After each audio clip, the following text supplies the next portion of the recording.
A life lived fast amid whirlwind of chaos, comedy and courage. From the classroom to the living room, Aaron McIlroy unpacks what it really feels like to live with ADHD, not as a disorder, but as a different way of dancing through life. Well, what it does is it shows the influence that a child coming into a system, like a school system, for example, the challenges in the parents, how they battle, and the teachers are battling. And, there's a misunderstanding. So there's a lot of negative comment around certain people who don't understand. So it comes across as rude. So someone's saying, "Are you being rude?" Meanwhile, it's just a way of communicating. Sometimes people aren't aware of that. And so I think this shows very clearly that it's not. It's actually, once you get to know these people, they actually, like anyone, I mean, you can be very irritating or incredibly productive. Depends on how you use the gift that you've been given. I love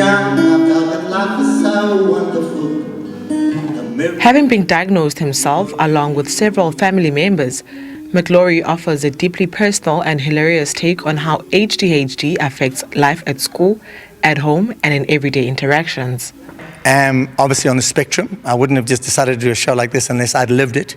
I am, and I have my family members, so I've dealt with both sides, like in the school where it wasn't even a thing when I was growing up. And then obviously dealing with my children who are at school, dealing with what it's like as a parent, dealing with someone who maybe doesn't fit into that system. And so I think all those sides are covered, and I hope it's very uplifting, that people think, wow, this is actually a beautiful thing, and I can make an incredible career with this spectrum going on. Well, it's a spectrum, we're not one thing, we are many things. And I hope people leave very, very feeling positive about themselves. The audience responded with laughter, reflection, and deep appreciation, finding the production highly informative.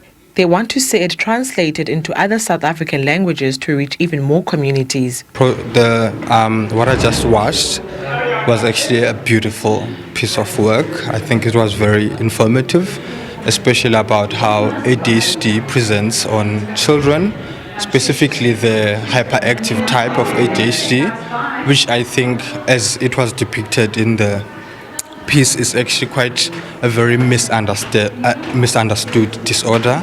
The piece was actually quite very instrumental in being able to actually tell how that actually shows up in the society, specifically in the schooling and in the household kind of dynamic. Approximately 1 in 20 children in South Africa is affected by ADHD. The National Arts Festival will end on Sunday. Domozuko Balindulo, SABC News, Makhanda.